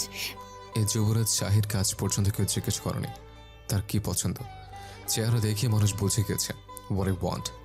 ম্যানেজার কাঁপা কাঁপা হাতে কার্ডটি তুলে ভয়ে সরি স্যার বলতে বলতে জায়গা ত্যাগ করলো। মদের উটকো গন্ধ আর মানুষের অশ্লীল বেহাল্লাপনা কাজে রায়ফের দম বন্ধ লাগলো। সুগন্ধি টিস্যু দিয়ে নিজের নাক চেপে ধরে কোনো মতে বমির উদ্রেক আয়ত্তে এনে যুবরাজের উদ্দেশ্যে ধীর কণ্ঠে বলে উঠল, তোর কাজ শেষ হলে আমাকে কল করিস, এখানে জঘন্য লাগছে আমার, পার্কিং এরিয়াতে আছি আমি। রায়ফ প্রস্থান করতে ওয়েস্টার্ন পোশাক পরিহিত এক সুন্দরী মেয়ে সিগারেট ফুঁকতে ফুঁকতে যুবরাজের পাশে এসে দাঁড়ালো। মুখে কুটিল হাসি ঝুলিয়ে নেশাক্ত চোখে নিজের বক্ষদেশ যুবরাজের পিঠে ঠেকিয়ে কানের কাছে ফিসফিস করে বলে উঠল, Hi, handsome. Do you want to spend some time with me? মেয়েটির বিশ্রী আবদার আর শরীর ছোঁয়ানোর ভঙ্গিমায় পায়ের রক্ত মাথায় উঠে গেল যুবরাজের। মদের গ্লাস ফেলে মেয়েটির কোঁকড়ানো চুলের মুঠি চেপে ধরতেই মেয়েটি আর্তনাদ করে বলে উঠল, আই লাইক ওয়েল্ড টর্চার। এবার যেন নিজের জ্ঞান পুরোটাই হারিয়ে ফেলল যুবরাজ। মেয়েটির গলা চেপে ধরে দাঁতে দাঁত পিষে হিসিস করে বলে উঠল, 2 টাকার মেয়ে হয়ে তো নোংরা শুরু দিয়ে কোন সাহসে আমাকে ছুঁয়েছিস? মেয়েটি যুবরাজের চোখের দিকে তাকিয়ে ভয়ে শিউরে উঠল। মুহূর্তেই তার নেশা কেটে গিয়ে গলা শুকিয়ে কাঠ হয়ে এলো। যেই চক্ষুদয় কিছুক্ষণ আগেও নেশায় এলোমেলো দৃষ্টি হয়েছিল, সেই চোখ এখন আহত চিৎকার জ্বলন্ত দৃষ্টি মনে হচ্ছে। মেয়েটির কণ্ঠ রোধ হয়ে সমস্ত কথার তালগোল পাকিয়ে গেল। নিজের দুর্বল ছোট ছোট দুই হাত দ্বারা যুবরাজের থাবার মতো হাতটি গলা থেকে সরাতে বেশ বেগ পোহাতে হচ্ছে মেয়েটিকে। ধস্তাধস্তির এক পর্যায়ে সামান্য হাতের বাঁধন আলগা করতে সক্ষম হলো মেয়েটি। নিজের প্রাণ হাতে পেতেই গড়গড় করে বলে উঠল, আমি ভুল করে ফেলেছি sir, I am really sorry. আজকের মতো ছেড়ে দিন, আর কখনো আপনার সামনে আসবো না। মেয়েটির আগতি মিনতিতে যুবরাজের রাগ সপ্তম আকাশে ছুল। নিজের পুরো শক্তি দিয়ে মেয়েটিকে ধাক্কা দিয়ে ছুঁড়ে ফেলতেই কোনায় এক কাচের টেবিলের সাথে বাড়ি খেয়ে মেঝেতে ছিটকে লুটিয়ে পড়ল। রাফের ঠোঁট ফুলে দ্বিগুণ হয়ে গিয়েছে, টনটনে ব্যথায় মাথা ধরে আছে তার। আশপাশ হেঁটে বার থেকে কয়েক গজ দূরেই একটা ফার্মেসি দেখতে পেল। দৌড়ে সেখানে ঢুকে অ্যান্টিসেপটিক আর ওয়াইনমেন্ট নিয়ে ফার্মেসি থেকে বেরোতেই একটি মেয়ের সাথে ধাক্কা খেলো। রায়েফ মাথা নিচু করে মেয়েটির উদ্দেশ্যে বলে উঠল, আই এম সরি ম্যাডাম, আসলে তাড়াহুড়ো করতে গিয়ে না দেখে আপনাকে ধাক্কা দিয়ে ফেলেছি। মেয়েটি রায়েফের এমন প্রশংসনীয় আচরণে মুগ্ধ হয়ে বিগলিত হয়ে যায়। আরে এত সরি বলার কি আছে? আমিও তাড়াহুড়োয় আপনাকে দেখতেই পাইনি, আর তাছাড়া আমি কিছু মনেও করিনি। মেয়েটির স্পষ্ট সুন্দর আওয়াজে মেয়েটির দিকে চোখ তুলে তাকালো রায়াফ। শ্যামবর্ণের ছিমছাম হালকা গর্ণের মেয়েটির মুখের মিষ্টি হাসি প্রথম ঝলকে রায়াফের চোখে মুগ্ধতা ছড়ালো। মেয়েটি আরও অনেক কিছুই বলে চলল, রায়াফ সেগুলো কানেও শুনল না। শেষে মেয়েটি বলে উঠল, আরে আপনার ঠোঁট দেখি অনেকটাই কেটে গিয়েছে, এখনই অয়েন্টমেন্ট না লাগালে ইনফেকশন হয়ে যাবে। মুহূর্তেই নিজের বিভৎস চেহারা মনে হতেই লজ্জায় মাথা নুয়ে ফেলল রায়াফ। আমি আসছি বলেই হন্তদন্ত করে গাড়ির দিকে হাঁটা দিল। মেয়েটিও পেছন পেছন এসে রায়াফকে ধরে ফেলল। চলুন আপনাকে ড্রেসিং করে ক্রিম লাগিয়ে দিই। মেয়েটির এমন বাচ্চা সুলভ আবদারে কেঁপে উঠল রায়াফ। একজন অপরিচিত মানুষকে আপনি ওয়েটমেন্ট লাগিয়ে দিবেন? মেয়েটি হেসে বলল, আমি একজন পাবলিক সার্ভিসার, আপনিও যেহেতু একজন পাবলিক, তাহলে সার্ভিস দিতে প্রবলেম কোথায়?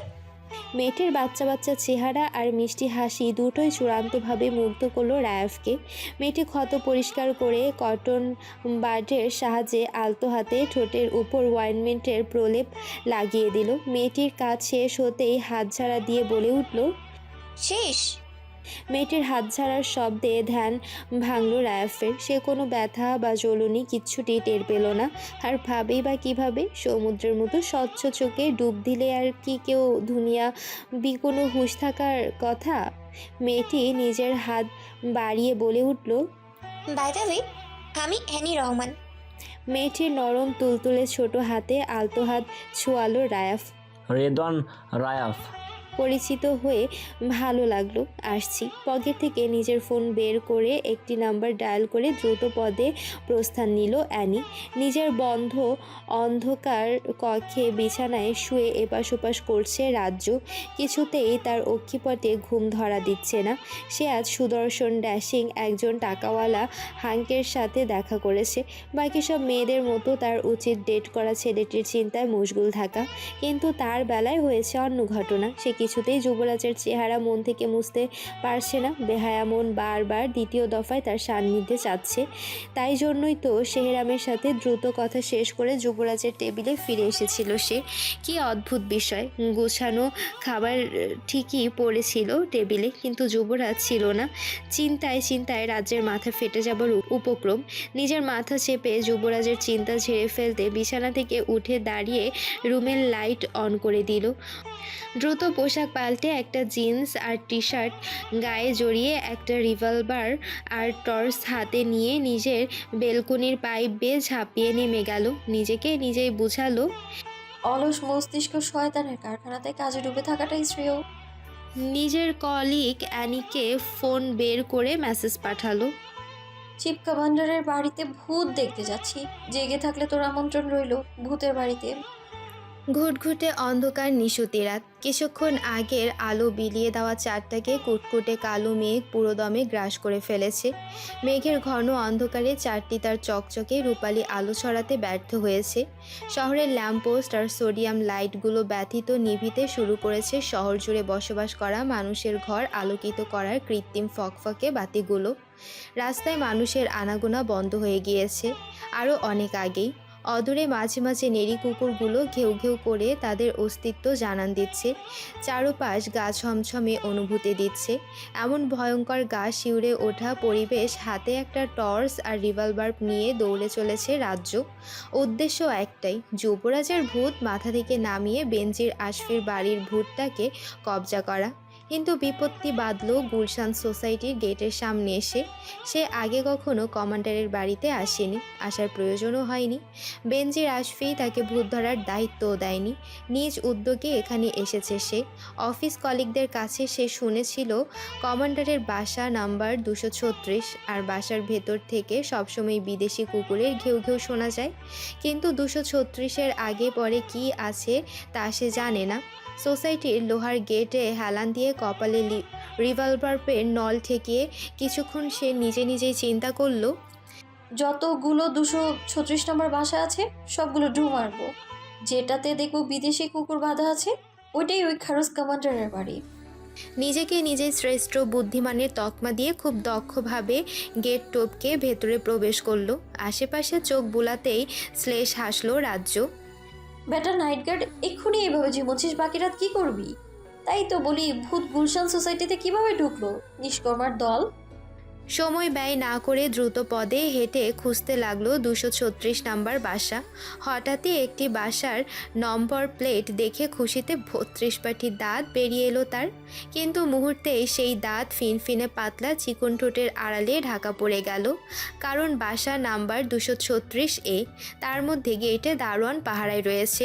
সর্বকনিষ্ঠ আঙ্গুলি দিয়ে নিজের মাথা চুলকে দাঁত দিয়ে ঠোঁট কামড়ে ধরল রাজ্য। যতদূর জানি চিফ কমান্ডারের বাসার সামনে কোনো দারোয়ান নেই, আর বাসাটা নাকি খুবই নান্দনিক সৌন্দর্যে ভরপুর। এটা কোনোভাবেই বেনজির আশফির বাসা হতে পারে না, এটা তো অ্যাপার্টমেন্ট কম ফ্যাক্টরি বেশি মনে হচ্ছে। হঠাৎই বাসাটির দারোয়ান ভারীকে গলায় ডেকে উঠল। কেরা ওয়াহানে? লোকটির কাছে এত জবাবদিহিতা করার সময় রাজ্যের হাতে নেই, তাই দ্রুত কেটে পড়ে অন্যগুলিতে ঢুকে গেল সে। গলিটির চারপাশে চোখ বুলাতেই অপূর্ব এক ভালো লাগায় ছেয়ে গেল তার মন। এই গলিটি অন্য সকল গলির থেকে আলাদা। এখানে একসাথে অনেকগুলো অ্যাপার্টমেন্ট জড়াজড়ি নেই, সেই সাথে প্রশস্ত চকচকে রাস্তা। পুরো এরিয়াটা ফাঁকা ফাঁকা, আর বাড়ির ডিজাইনগুলো খুব সুন্দর মনোরম। এই গলিতে ঘুরতে ঘুরতে হঠাৎই রাজ্যের চোখ যায় 15 তলা বিশিষ্ট একটি অ্যাপার্টমেন্টের নাম্বার প্লেটের দিকে। সেখানে বড় বড় অ্যাক্রিলিক অ্যাম্বুশড অক্ষরে মিরর সাইন লেজার কাট অ্যাপার্টমেন্টের নম্বর 236B লেখাটি চকচকে দুতি ছড়াচ্ছে। অ্যাপার্টমেন্টের সামনে বিশাল এরিয়া জুড়ে বাহারি দেশি বিদেশি ফুলের সুন্দর একটি গার্ডেন শোভাবর্ধন করেছে। না আছে পাহারাদার, না আছে কোনো কোলাহল। বাড়িটির নিচ থেকে উপর পর্যন্ত চোখ বুলাতেই 6 তলার দিকে নজর দিতেই ক্ষীণ আলো চোখে লাগলো, সাথে কুকুরের অল্প ঘেউ ঘেউ কানে এলো। রাজ্য নিজের বুকে নিজেই চাপড় মেরে বলল, সাব্বাস, তুমি ঠিক জায়গাতেই এসেছো। এবার তোমার পিন্ডি আমি চটকে ছাড়বো বেটা ভূত সাহেব। বিশালাকার অ্যাপার্টমেন্টের গেট ভেতর থেকে তালা দেওয়া। ভেতরে কিভাবে ওঠা যায় সেই চিন্তা করতেই সামনে পায়চারি করে আঙ্গুলের নখ কামড়ে ধরল রাজ্য। দ্বিতীয়বার অ্যাপার্টমেন্টে নজর বুলাতেই খোলা বেলকনি নজরে এলো। বেলকনিতে গ্রিল না থাকায় খুব যেন সুবিধা হলো তার। রিভলভারটি পকেটে ঢুকিয়ে স্টিলের পাইপ বেয়ে ধূপধাপ দোতলার বেলকনিতে উঠে গেল সে। প্রতিটা বেলকনির কোমর সমান রেলিংয়ে পা ফেলে অনায়াসেই 7 তলা পর্যন্ত উঠে হাঁপিয়ে গেল সে। ধুর, অযথা এই রাতের বেলা কেন মরতে এলাম এখানে? আর অ্যানি হারামজাতিটাও এলো না এখনো। কাল অফিসে গিয়ে চূড়ান্ত শিক্ষা দেবো আমি শয়তানটাকে। হঠাৎই 7 তলার ফ্ল্যাট থেকে চিকন স্বরে কেউ বলে উঠল, কে ওখানে? মানুষের গলা শুনতে পেয়ে ভয়ে হুড়মুড় করে 8 তলার ওয়ালাদের ডিজাইনের বাড়তি অংশ ধরে ঝুলে বহু কষ্টে আলো জ্বালিত বেলকনিতে উঠতে সক্ষম হলো, কিন্তু অসাবধানতা বশত তার হাত ছিলে গেল অনেকখানি। বেলকনিতে দাঁড়িয়ে কিছুক্ষণ নিজেকে রিল্যাক্স করে রুমের ভেতরে তল্লাশি চালানোর প্রস্তুতি নিল। বেলকনি সাইডের দরজা সম্পূর্ণ খোলা, এতে যেন বেশ সুবিধাই হলো তার। ধীর পায়ে দরজা খুলে ভেতরে ঢুকতেই লাইট বন্ধ হয়ে গেল। যেই লাইট কিছুক্ষণ আগেও আলো ছড়াচ্ছিল সেটা নিমেষেই বন্ধ হওয়াতে রাজ্য ঘাবড়ে গিয়ে রিভলভার বের করে গুলি করার পজিশন নিল। কুকুরটা ঘেউ ঘেউ আওয়াজ আরও শোনা যাচ্ছে না। যেহেতু স্যার ম্যাডাম কেউ বাসায় নেই, তাহলে লাইট কে নিভালো? আর হঠাৎ কুকুরটাই এত শান্ত কি করে হয়ে গেল? মনে মনে হাজারখানিক ভাবনা ভেবে ভয়ে শিউরে উঠল রাজ্য। একা একা এখানে চলে আসা মোটেও উচিত হয়নি। যদি খারাপ কিছু হয় তখন আমার লাশের অস্তিত্ব থাকবে তো? যদি জ্ঞান হারিয়ে পড়ে থাকি তখন? যদি চিপ জিজ্ঞেস করে তখন আমার আমি বাসায় কি করছিলাম তার এটা কি বলবো আমি তখন? ধুর। হঠাৎই কারো পায়ের হাঁটার শব্দে ধ্যান ভেঙে চমকে উঠল রাজ্য। তার মানে এখানে কেউ আছে? ভয়ে বুকের ঢুকপুকানি বেড়ে গিয়ে গলা শুকিয়ে কাঠ হয়ে এলো। নিজের রিভলভারটির শব্দের দিকে তাক করতেই আবছা ছায়ার মতো কিছু একটা সরে গেল। সেই ছায়া অনুসরণ করতেই কেউ একজন পেছন থেকে গলা পেঁচিয়ে হাত মুড়িয়ে ধরে কবজা ধরে ফেললো রাজ্যকে। মস্তিষ্ক সজাগ হতেই ছিল যাওয়া হাতটায় ব্যথায় মৃদু আর্তনাদ করে উঠল রাজ্য। তবুও পেছনের ব্যক্তির মনে কোনো দরদের উদ্রেক হলো না। রাজ্যকে টেনে হিঁচড়ে একটি অন্ধকার কক্ষের ভেতর নিয়ে কিছু একটা দিয়ে হাত দুটো বেঁধে ছুঁড়ে মারল শক্ত টাইলসের মেঝেতে। ব্যথায় রাজ্যের বড় বড় পাপড়ি যুক্ত বাঁকানো চোখ দুটো জলে থই থই করে উঠল। নির্জন অন্ধকার কক্ষটি মুহূর্তে গমগমে গর্জনে উত্তাল হয়ে উঠল। কে তুই? লোকটির ভরাট কণ্ঠের ধমকে কেঁপে উঠল রাজ্য। জবাব দেবার আগেই অন্ধকার কক্ষটি আলোতে পরিপূর্ণ হলো। পিছু মুড়ে করে হাত বাঁধার কারণে হাঁটুতে সর্বশক্তি সঞ্চার করে উঠে দাঁড়ানোর চেষ্টা করলো সে। তার আগেই ঝড়ের গতিতে লোকটি সে গলা চেপে রাজ্যের ঝুঁকে যাওয়া মুখ উঁচু করে ধরল। রাজ্য চোখ তুলে সামনে তাকানো হিংস্র যুবককে দেখে অবাক চোখে তাকিয়ে রইল। মন থেকে ভয় কেটে গেল ঠিকই, কিন্তু হাতের ব্যথায় চোখ থেকে টুপটুপ করে জল গড়িয়ে যুবকটির হাতের থাবায় গিয়ে জমা হলো। রাজ্যের কান্নারত মুখশ্রী যুবকের মনে কঠিন পীড়ার সৃষ্টি করলো। টাইফুনের উত্তাল ঝাপটা আর বাতাসের বেগ যেমন সব কিছু লণ্ডভণ্ড করে দুমড়ে মুচড়ে ফেলে, যুবকের হৃদয়ও ঠিক সেভাবে দুমড়ে মুচড়ে বিষিয়ে উঠল। ঝট করে রাজ্যের গলা থেকে হাত সরিয়ে নিজের বুকের সাথে সর্বশক্তি দিয়ে চেপে ধরে আহত কণ্ঠে বলে উঠল, আই এম সরি। যুবকের বুকের হৃদযন্ত্রের হাতুড়ি পেটানোর শব্দ খুব করে উপলব্ধি করতে পারছে রাজ্য। কেমন অদ্ভুত ছন্দ তুলে ক্রমাগত হার্টবিটিং হয়ে চলেছে। নিজের হাতের ব্যথা ভুলে যুবকের বুকে মাথা রেখে চোখ বুঝে ফেলল রাজ্য।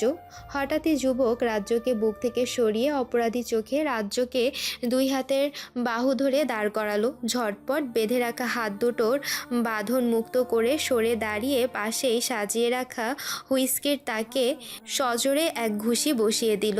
যুবকের এমন ভয়াবহ কাণ্ডে নিজের দুই কান চেপে ধরে চোখ বন্ধ করে বসে পড়ল রাজ্য। মুহূর্তেই যুবকের হাত কেটে ফিনকি দিয়ে রক্ত ছুটে গেল। নিজের কাটা হাতের দিকে তাকিয়ে তাচ্ছিল্য হাসল যুবক। যুবরাজ চাহের জীবনের প্রথম আজ এই কঠিন মুহূর্তে এক অন্যায় করে ফেলেছে। সে তার নিজের জীবনকে আঘাত করে বসেছে।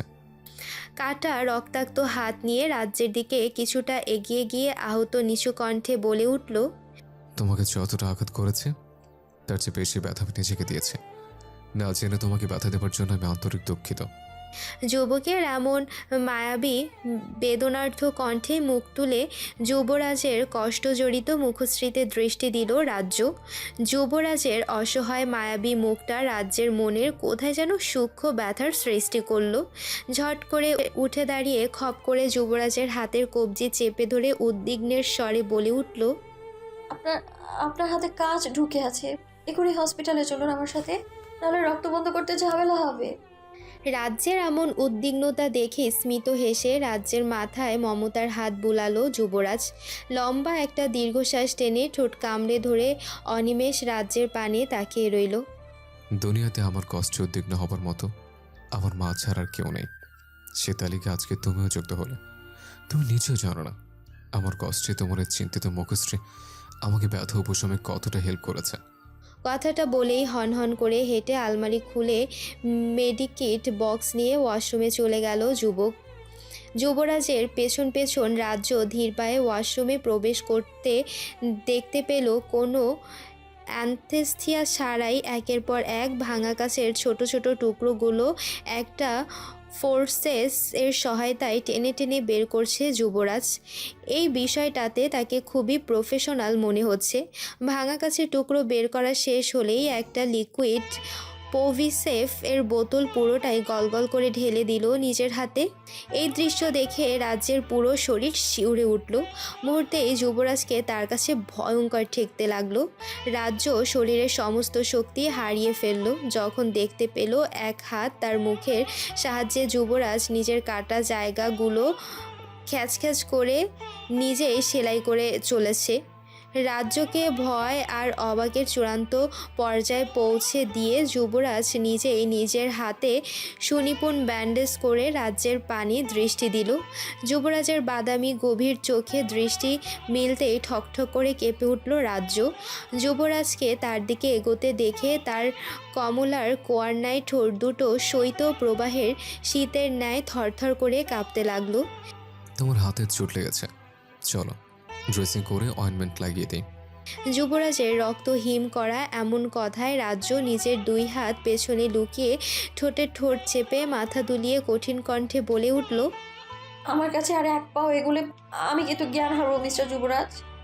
রাজ্যের মুখের এমন হুমকিতে প্রশস্ত হাসল যুবরাজ। আচ্ছা, জ্ঞান হারালে আমি আবার হুঁশ ফেরাবো। মানুষকে অজ্ঞান করে হুঁশ ফেরানোই আমার কাজ। আমি একদম মজা করছি না, আমি সত্যি আমার সেন্স হারাচ্ছি। জড়িয়ে যাওয়া কণ্ঠে কোনো মতে কথাটি বলে চুপচাপ দাঁড়িয়ে রইল রাজ্য। তাড়ামি করে রাজ্যের দিকে হাত বাড়িয়ে রাজ্যের হাতে স্পর্শ করার আগেই যুবরাজের বুকে লুটিয়ে পড়ল রাজ্য। জ্ঞান হারানোর আগে অস্ফুট স্বরে যুবরাজের উদ্দেশ্যে বলে উঠল, খুশি ফিরলে আপনাকে আমি দেখে নেব যুবরাজ শাহী। যেই মেঘগুলো একটু আগেও পুরো আকাশকে থমথমে করে রেখেছিল সেই মেঘগুলো এখন গলে গলে হালকা বর্ষণে রূপ নিয়েছে। গুমট নিস্তব্ধ রাত মুহূর্তের ব্যবধানে বৃষ্টি টুপটাপ ছন্দে মূর্ছনা তুলেছে। যুবরাজের গোল্ডেন ডুডল পোষা কুকুরটিও বোধহয় এতক্ষণে তন্দ্রাচ্ছন্ন হয়ে আছে। এমন শীতল রোমাঞ্চকর পরিবেশে ঘুম উধাও হয়েছে যুবরাজের। আজকাল অ্যালকোহলও তাকে কাবু করতে ব্যর্থ হচ্ছে। রাজ্যের নিষ্পাপ মুখের দিকে এক দৃষ্টিতে অবাক হয়ে ভ্রুকুচকে তাকিয়ে রয়েছে যুবরাজ। এটা কি হলো? সামান্য এইটুকুন দেখে মেয়েটা জ্ঞান হারলো? এরকম পিঁপড়ে রাত্তা নিয়ে এই মেয়ে পুলিশের স্পেশাল ফোর্সে কীভাবে নিয়োগ পেয়েছে? রাজ্যের হাত ভালো করে পরখ করে নিল যুবরাজ। ধবধবে ফর্সা হাতটি একদম কবজি থেকে কনুই পর্যন্ত লম্বা মোটা হয়ে ছিলে দগদগে হয়ে আছে। পুরোটা হাত গরম হয়ে গোলাপি বর্ণ ধারণ করেছে। মেয়েটির পুরো গলা জুড়ে যুবরাজের হাতের আঙ্গুলের ছাপ স্পষ্ট। কপালেও সামান্য লালচে ফোলা দেখা যাচ্ছে। ফুস করে লম্বা দীর্ঘশ্বাস ফেলে চট করে রাজ্যকে কোলে তুলে নিজের বেডরুমের দিকে অগ্রসর হলো যুবরাজ। না চাইতেও মেয়েটা বারবার সামনে এসে মুসিবত খাড়া করছে। এই মেয়ে কি জানে আমি তার জন্য কতটা খতরনাক। নিজের ধবধবে সাদা তুলতুলে নরম বিছানায় আলতো করে পরম মমতায় ভালোভাবে রাজ্যকে শুয়ে দিল যুবরাজ। বালিশটা একটু নিচু করে মাথায় হাত বুলিয়ে পায়ের কাছের পাতলা কাঁথাটা কোমর পর্যন্ত টেনে এসির পাওয়ার কমিয়ে দিল। রাজ্যের ঘুমন্ত মুখশ্রী যুবরাজকে বারবার খুব করে টানছে। গোলাপি খসখসে ঠোঁট জোড়া যুবরাজের মনকে অশান্ত করে তুলেছে থেকে থেকে। অস্থির মনকে শান্ত করতে না পেরে টুপ করে নিজের উষ্ণ মসৃণ অধৈর্যরা ছুঁয়ে দিল রাজ্যের শীতল খসখসে ওষ্ঠে। এরপর দ্রুত নিজেকে স্বাভাবিক করে উঠে দাঁড়ালো। নিজের এহেন সর্বনাশের জন্য তুমি নিজেই দায়ী। পরে আমাকে দোষ দিলে সেটা আমি মানব কেন? ভালোবেসে ব্যবহারে যুবরাজ 100-তে 100। নিজেকে নিজেই ভুজুং ভাজুং বুঝ দিয়ে মেডিকেট বক্সটা নিয়ে রাজ্যের পাশে একটা চেয়ার টেনে বসলো যুবরাজ। রাজ্যের চিকন সরু হাতটি টেনে নিয়ে একটা কটন প্যাডে হ্যাক্সির সল লাগিয়ে সামান্য ফু দিয়ে দিয়ে ক্ষতটা পরিষ্কার করে নিল। হ্যাক্সিসল লাগানোর সাথে সাথেই হুসেন মানবীর শরীর কিঞ্চিত ঝাঁকুনি দিয়ে কপালটা কুঁচকে উঠল। যুবরাজ বুঝতে পারল হাত জ্বলুনি হচ্ছে। রাজ্যকে এই মুহূর্তে যুবরাজের কাছে অসহায় ছোট্ট একটা বাচ্চা মনে হচ্ছে, যেই বাচ্চা একটু আগে ব্যথা পেলেই ভ্যা ভ্যা করে কাঁদে। যুবরাজ একটা অয়েনমেন্ট নিয়ে ছিলে যাওয়া জায়গাটায় এমন আলতো হাতে লাগিয়ে দিল যেন শরীর টেরই পেল না এখানে কারো আধিপত্য বিস্তার হচ্ছে। এরপর সাদা রিবন গজ নিয়ে কবজি থেকে কনুই পর্যন্ত ভালোভাবে পেঁচিয়ে নিজের কাজ শেষ করলো। এরপর মেডিকেট বক্স রেখে স্টেথোস্কোপ আর প্রেশার মাপার মেশিন নিয়ে অভিজ্ঞ ডাক্তারের ন্যায় কার্যক্রম চালালো। প্রেশার একদম লো, পালস খুব ধীর গতিতে চলছে। মনে হচ্ছে কয়েকদিনের স্টেজে শরীর দুর্বল হয়ে গিয়েছে। মেয়েটা ঠিকঠাক খায় না নাকি? আমি এই মেয়ের বস হলে প্রথম দিনে চাকরি থেকে আউট করে বউ বানিয়ে খাঁচায় বন্দি করে রাখতাম, আর সারাদিন তুলে তুলে খাবার খাওয়াতাম।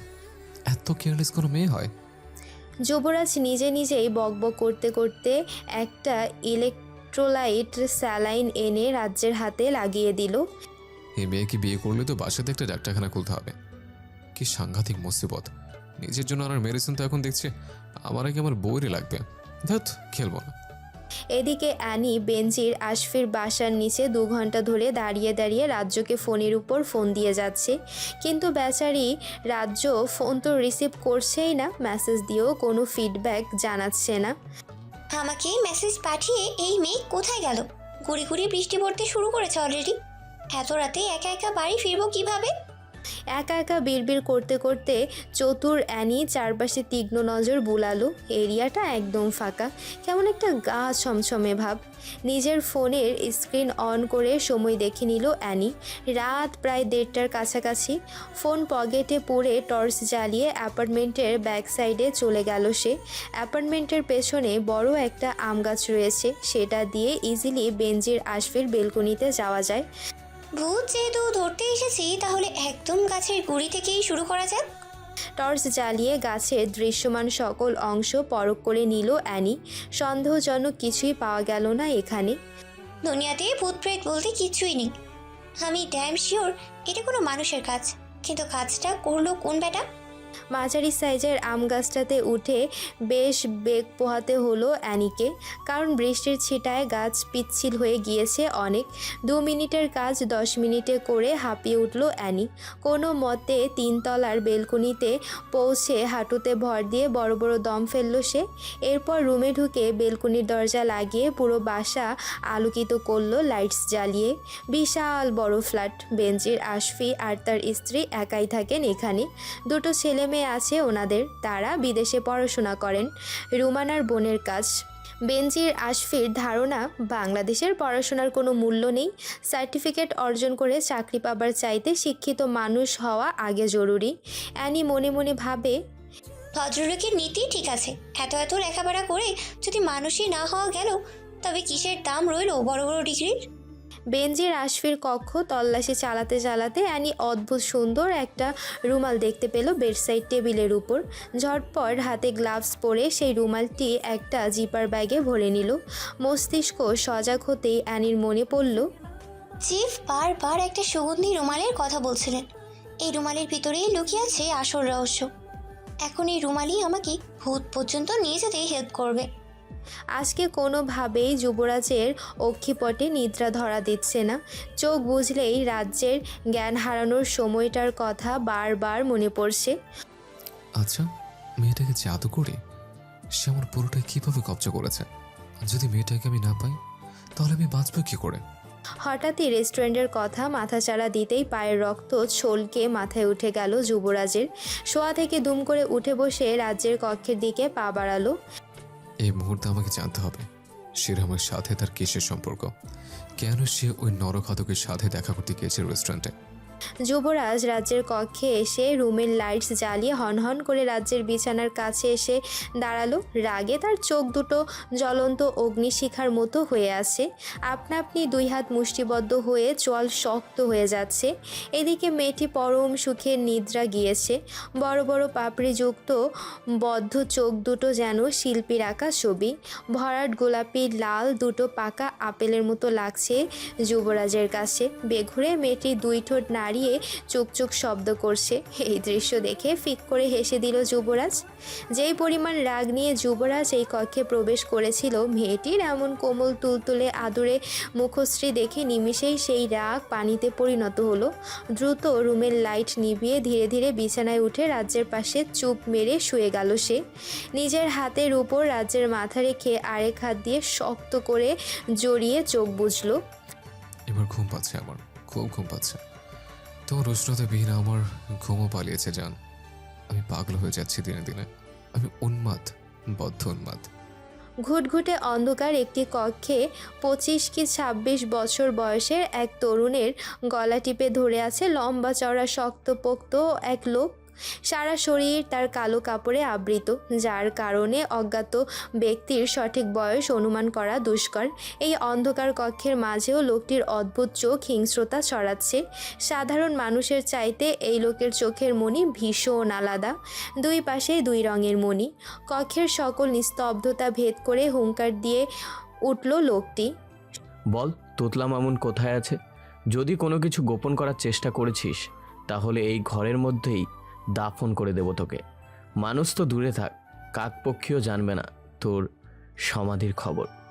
শক্ত হাতে গলা চেপে ধরায় যুবকের কথা বলার সকল শক্তি ধীরে ধীরে অসাড় হয়ে আসছে। মনে হচ্ছে গলার শ্বাস নালিয়ে এখনই ভেঙে গুড়িয়ে যাবে। আদৌ কি তার মুক্তি মিলবে এই কঠিন হৃদয়ের দস্যুর থেকে, যার কাজই মানুষকে চূড়ান্ত কষ্ট দিয়ে মেরে পৈশাচিক আনন্দ নেওয়া? তার সামনে সত্য মিথ্যা কী যায় আসে? তবুও মানুষ নিঃশ্বাসের শেষ বিন্দু দিয়ে বাঁচার জন্য লড়ে যায়। এই তরুণের ক্ষেত্র তাই হয়েছে। তাকে বাঁচতে হবে, সে অবশ্যই বাঁচবে। চোখের সামনে এই শয়তানের কঠিন পরিণতি না দেখা পর্যন্ত সে মরতে পারে না। কঠিন মনোবলে যুবক নিজের সর্বোচ্চ শক্তি প্রয়োগ করে রাক্ষসতুল্য ব্যক্তির থেকে সামান্য আলগা করতে পারে নিজের গলা। তাতেই যেন তার মনে হলো কানের কাছ দিয়ে মৃত্যু তাকে ছুঁয়ে গেল। অজ্ঞাত ব্যক্তি রাগে ফুসফুস করতে করতে দুই হাত ধরে ছুঁড়ে মারল যুবকটিকে। ছিটকে পড়ে অদূরে ভাঙা একটি টেবিলের সাথে লেগে মাথা ফেটে গল গল করে রক্তধারা ছুটে গেল যুবকটির চিবুক বেয়ে। হাত দিয়ে মাথার ফাটা অংশ চেপে ধরে জড়িয়ে যাওয়া কণ্ঠে সর্বোচ্চ তেজ ঢেলে ছেলেটি বলে উঠল, যুবরাজ ভাই, তোলা মামনিকে আগুনে পুড়িয়ে মেরে ফেলেছে। সারা রাতের ইলশে গুড়ি বৃষ্টিটা ভোর রাত্রের দিকে এসে তুমুল বর্ষণে রূপ নিয়েছে। ঘুটঘুটে কালো মেঘ পুরো আকাশ আচ্ছন্ন থাকায় সঠিক সময় অনুমান করা যাচ্ছে না। জানালার সাদা পর্দা ভেদ করে কিঞ্চিত আলো কক্ষে প্রবেশ করে জানান দিচ্ছে মোটামুটি ভালোই বেলা হয়েছে।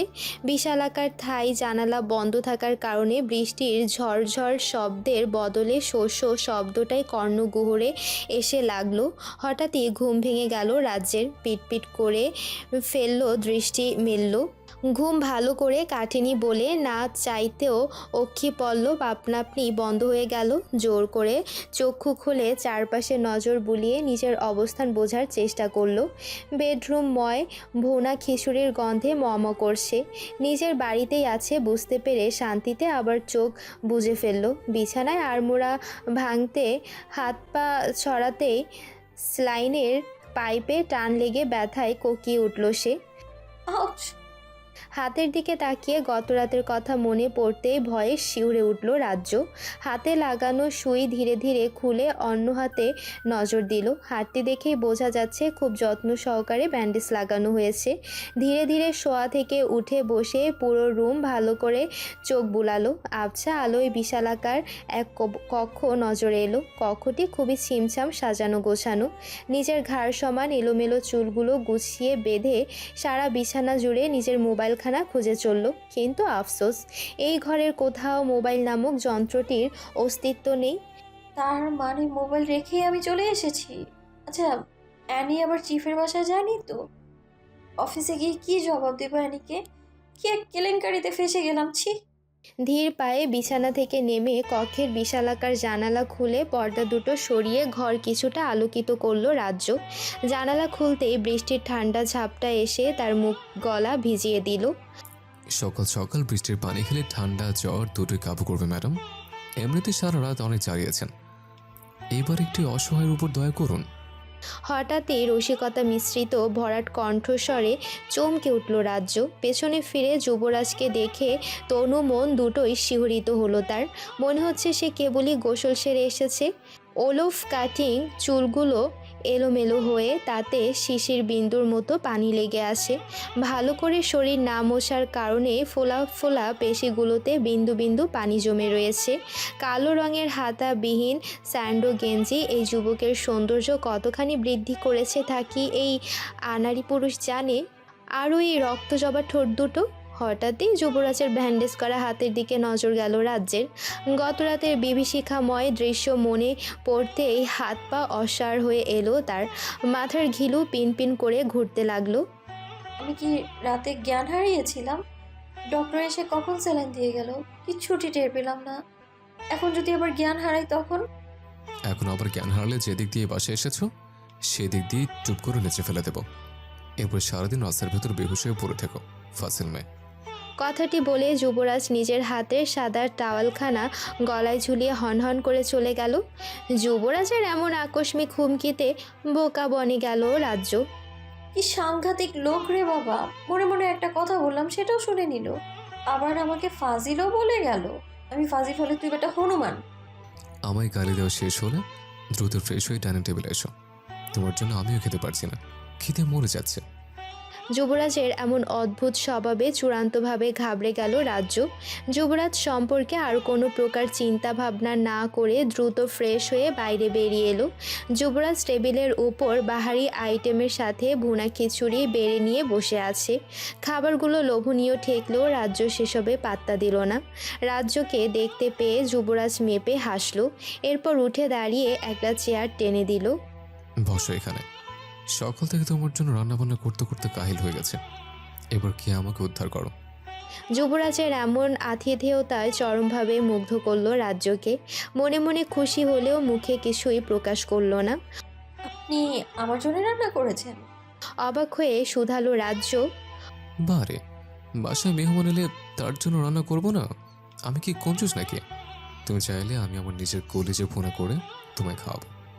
আপনার কলিজা আমি কোন দুঃখে খেতে যাব? মেয়েদের অনেক কিছু খাওয়ার ইচ্ছে হয়, তাই বললাম আর কি। কথাখানা বলেই চোখ টিপল যুবরাজ। রাজ্য মনে মনে বলে উঠল ফাজিল। যুবরাজ রাজ্যের মুখের সামনে তুড়ি বাজিয়ে বিগলিত হেসে বলে উঠল, মনে মনে আমাকে ফাসিল বলছো, আমি রাইট? রাজ্য চোখ বড় বড় করে যুবরাজের মুখের দিকে তাকিয়ে দুই হাত জোর করে বলে উঠল, ক্ষমা করে দেন, ভুল হচ্ছে আমার। ক্ষমা করব এক শর্তে। কি শর্ত? সবগুলো খাবার খেয়ে আমার প্রশংসা করতে হবে। আপনি নিজেই রেঁধেছেন সবটা? আপাতত আমি রেঁধেছি, বিয়ে করলে বউ রাঁধবে। যুবরাজের যে চরম আকারের ঠোঁট কাটা নির্লজ্জ এটা রাজ্য আরও অনেক আগেই বুঝতে পেরেছে। তাই বাড়তি কথা না পেঁচিয়ে যুবরাজের টেনে দেওয়া চেয়ারে ধপ করে বসে পড়ল। তাড়াতাড়ি খাবার দিন, আমার অফিসে যেতে হবে আবার। আজ শুক্রবার, আজ কিসের অফিস? রাজ্য মাথা চুলকে মনে মনে ভাবল, নিজের অফিস বন্ধ নিজেই জানি না। এটা ঠিক মনে রেখেছে, অফিস না থাকলেও আমার বাড়ি ফিরতে হবে। প্লেটে খিচুড়ি বাড়তে বাড়তে যুবরাজ কঠিন কণ্ঠে বলে উঠল, তুমি দিনের বেলায় 1 সেকেন্ডের জন্য এই বাসা থেকে বেরোতে পারবে না। যুবরাজের এমন কথায় অবাকের চূড়ান্ত পর্যায়ে পৌঁছে গেল রাজ্য। কেন পারবো না? কারণ এখানে আমার খুব ভালো রেপুটেশন আছে, প্লাস আমি সিঙ্গেল, এটা সবাই জানে। আমার বাসা থেকে মেয়ে বেরোতে দেখলে সবাই খুব খারাপভাবে নেবে ব্যাপারটা। আর আমি আমার জন্য মোটেও ভাবছি না, আমি নিজেও খুব খারাপ মানুষ। আমি চাই না তোমাকে কেউ আর চোখে তাকিয়ে দেখুক।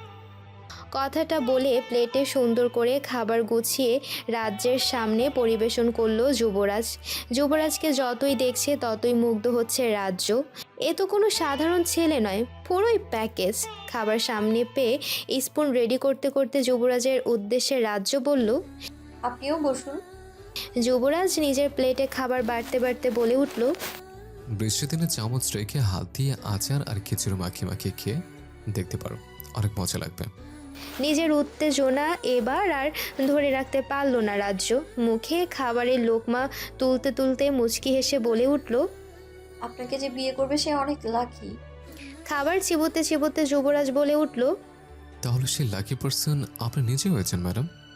মুখে তোলা খাবারগুলো গট করে রাজ্যের গলায় আটকে গেল। মুহূর্তেই চোখ লাল হয়ে কাশি এসে অবস্থা বিগড়ে গেল। রাজ্যের এহেন দশা দেখে ঝটপট পানি এগিয়ে দিয়ে মাথায় চাপড় দিল যুবরাজ। তুমি সব কিছুতে বড্ড আড়ারে রাজ্য।